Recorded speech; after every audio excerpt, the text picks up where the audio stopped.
அனைவருக்கும் வணக்கம். வாழ்க வளமுடன். தமிழுக்கு தலை வணங்குகிறேன். என் பேர் திவ்யா தர்ஷினி. தமிழுக்கு குரல் கொடுக்க வந்திருக்கேன். தமிழ் பள்ளிக்கு குரல் கொடுக்க வந்திருக்கேன். என்னோட வீடியோவை தயவு செய்து நீங்கள் பாருங்கள். ஸோ யாருமே பார்க்காம போகாதீங்க. என்ன சொல்ல வரேன் நீங்கள் தயவு செய்து கேளுங்க. நான் தமிழ் பள்ளியை பற்றி பேச வரேன். நீங்கள் இதை கேட்கணும். என்னோட வீடியோவில் நான் பேசியிருக்கிறது சரின்னு உங்களுக்கு தோணுச்சுன்னா இந்த வீடியோவை வைரல் பண்ணுங்கள். நிறைய பேர் பார்க்கட்டும். மக்களுங்க நிறைய பேர்கிட்ட இந்த வீடியோ போய் சேரணும்.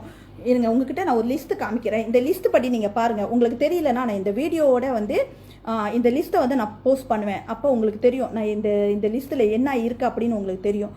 பாருங்கள், இது எல்லாமே தமிழ் ஸ்கூலோட லிஸ்ட்டு. நீங்கள் பார்த்தீங்கன்னா எல்லா இடத்துல உள்ள ஸ்கூலும் சரிங்களா. உதாரணத்துக்கு சொன்னீங்கன்னா இப்போ பேராக்கில் ஒரு ஸ்கூல் வேணும்னு சொல்லி கேட்டிருந்தீங்க. அரசாங்கத்துக்கிட்ட கேட்டிருந்தீங்க, எங்களுக்கு ஒரு ஸ்கூல் வேணும், தமிழ் ஸ்கூல் இல்லை எங்கள் இடத்துல. தமிழ் ஸ்கூல் வேணும்னா அரசாங்கமும் ஸ்கூல் கட்டி கொடுத்துச்சு. நீங்கள் என்ன பண்ணீங்க? ஒரே ஒரு மாணவரை மட்டும் தான் தஃப்தா பண்ணியிருக்காங்க அந்த ஸ்கூலில். நான் அந்த லிஸ்ட் அப்புறம் அனுப்புகிறேன், நீங்கள் பாருங்கள். ஒரே ஒரு மாணவர். ஸோ அந்த மாணவரை பதவி பண்ண பேரண்ட்ஸ்க்கு உண்மையாக நான் சொல்கிறேன், நன்றி சொல்லணும். ஏன்னா அவங்க பிள்ளைங்க தமிழ் ஸ்கூலில் படிக்கணும்னு அவங்களுக்கு அந்த எண்ணம் இருக்குது. ஆனால் நீங்களாம் என்ன பண்ணுறீங்க? என் பிள்ளையை நான் சீன ஸ்கூலில் போட்டிருக்கேன், என் பிள்ளையை மலாய் ஸ்கூலில் போட்டிருக்கேன். ஏன்னா மனங்கா ஸ்கூலுக்கு போனால் என் பிள்ளைக்கு மொழி பிரச்சனை வந்துடும் அப்படின்னு சொல்கிறீங்க. இங்கே பாருங்கங்க, உங்கள் பிள்ளை நீங்கள் ஆல்ரெடி தமிழ் ஸ்கூலில் நீங்கள் தஃப்தா பண்ணுங்கள். வீட்டில் பேசுகிற மொழி பிள்ளைங்ககிட்ட மலாயிலையும் பேசலாம், இங்கிலீஷ்லேயும் பேசலாம். ஸோ பிள்ளைங்ககிட்ட நீங்கள் இங்கிலீஷும் மலாயிலையும் நீங்கள் பேசும்போது அவங்க அந்த மொழியை பழகிக்குவாங்க. ஸ்கூலில் மனுங்க போகும்போது ஒரு மொழி பிரச்சனையே இல்லைங்க. இது சிம்பிள் இந்த விஷயம். இன்னொரு விஷயம் என்னென்னா, இது டீச்சர்ஸ் அவங்களுக்காக நான் சொல்லிக்கிறேன். மேத்ஸும் சயின்ஸும் தமிழில் தேவையே இல்லை, இங்கிலீஷில் கொண்டு வாங்க. ஏன்னா மேத்ஸும் சயின்ஸும் நீங்கள் தமிழில் கொண்டு வருது அவங்க ஸ்கூல் அம்மனுங்க போகும்போது தமிழில் படிக்க மாட்டாங்க, அவங்களுக்கு அதில் கஷ்டமாயிரும். ஸோ நீங்கள் என்ன பண்ணுங்கள், மேத்ஸையும் சயின்ஸையும் இங்கிலீஷில் கொண்டு வாங்க. பிள்ளைங்களுக்கு ஈஸியாக இருக்கும் படிக்கிறதுக்கு. அப்புறம் நீங்கள் தமிழ் பள்ளியில் இது மக்கள் பேரண்ட்ஸ்க்கெல்லாம் சொல்கிறேன், உங்கள் பிள்ளைங்கள தயவு செய்து தமிழ் ஸ்கூலில் போடுங்க. தமிழை அழிச்சிடாதீங்க. இப்போ நீங்கள் தமிழ் ஸ்கூலில் போடல, என் பிள்ளைய நான் சீன ஸ்கூலில் தான் போடுவேன், என் பிள்ளைய நான் மில்லை ஸ்கூலில் தான் போடுவேன் அப்படின்னீங்கன்னா தமிழ் அழிஞ்சிரும். ஏன்னா நீங்கள் பார்த்தீங்கன்னா அத்தனை ஸ்கூலில் ஒரு ஸ்டூடெண்ட், 2 ஸ்டூடெண்ட், 5 ஸ்டூடெண்ட், 10 ஸ்டூடெண்ட் தான் இருக்காங்க. அந்த மாதிரி தான் அந்த ஸ்கூலில் வச்சு நடத்துவாங்களா? படித்த டீச்சர்ஸ்க்கெலாம் என்ன ஆகும்? வேலை வாய்ப்பு இல்லாமல் போயிடும், அவங்களுக்கும் வேலை வாய்ப்பு இல்லாமல் போயிடும். ஸோ தமிழ் ஸ்கூலு எத்தனையோ பள்ளியை மூடுற நிலைமையில் ஆயிரும். இப்படியே தமிழ் பள்ளி ஒன்று ஒன்றா மூடிக்கிட்டு போனால் தமிழ் பள்ளியே இல்லாமல் போயிடுங்க.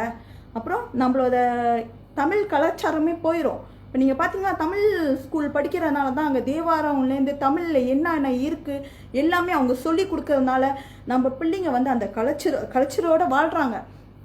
ஸோ இதெல்லாம் இல்லாமல் போச்சுன்னா எதுவுமே இல்லாமல் போயிடுங்க. எதுவுமே இல்லாமல் போயிடும்.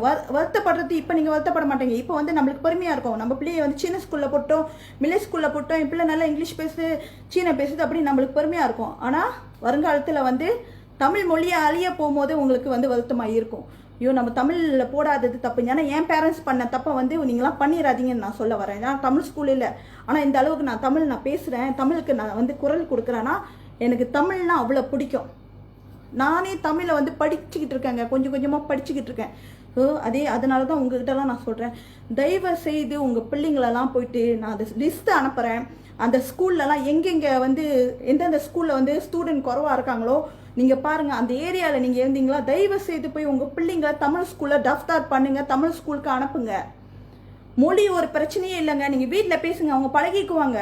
ஸோ மலாய் பேசுறது இங்கிலீஷ் பேசுறதுலாம் கஷ்டமான வார்த்தை இல்லை, ஆனால் தமிழ் மொழி கண்டிப்பாக படிக்கிறதுக்கு ரொம்ப கஷ்டமாக இருக்கும். உங்கள் பிள்ளைங்களை நீங்கள் தமிழ் ஸ்கூலுக்கு அனுப்பாமல் இருக்காதீங்க. சில இடத்துல மலாய்க்காரங்களே பிள்ளைங்களை தமிழ் ஸ்கூலில் போடுறாங்கங்க. நம்ம மொழி அவங்க தெரிஞ்சுக்கணும்னு ஆசைப்படுறாங்க. ஆனால் மக்கள் தமிழர்களாக இருக்கிற நம்ம என்ன பண்ணுறோம்? சீன ஸ்கூலும் மலாய் ஸ்கூலும் போய் போடுறோம். நம்ம ஏன் அந்த தப்பை பண்ணுறோம்?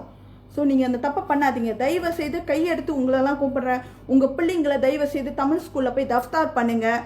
உங்களுக்கு ஏதாவது பிரச்சனையா, மொழி பிரச்சனைனா தயவு செய்து அந்த மொழியிலே நீங்கள் பேசுங்க, வீட்டில் பேசலாம். இல்லை இந்த பாடம் என் பிள்ளைகளுக்கு கஷ்டமாக இருக்குது தமிழில், பேரண்ட்ஸ்லாம் சேர்ந்து டீச்சர்ஸ்கிட்ட சொல்லுங்கள், அவங்க ஆக்ஷன் எடுப்பாங்க. கண்டிப்பாக இதுக்கு தீர்வு இருக்குது.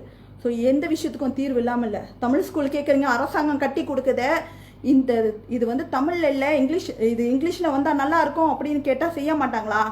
எதுவுமே நம்ம கேட்டால் தான் செய்வாங்க, கேட்காம இருந்தால் செய்ய மாட்டாங்க. இது சரி வராது. இன்னைக்கு உங்கள் பிள்ளைய நீங்கள் தமிழ் ஸ்கூலில் போட போகிறீங்க, அங்கிட்டு ஒரு ஆள் சொல்கிறாங்க தமிழ் ஸ்கூலில் போட வேணாம் அப்படின்னா கேட்காதீங்க. நன்றி, வணக்கம். வீடியோவை வைரல் பண்ணுங்கள்.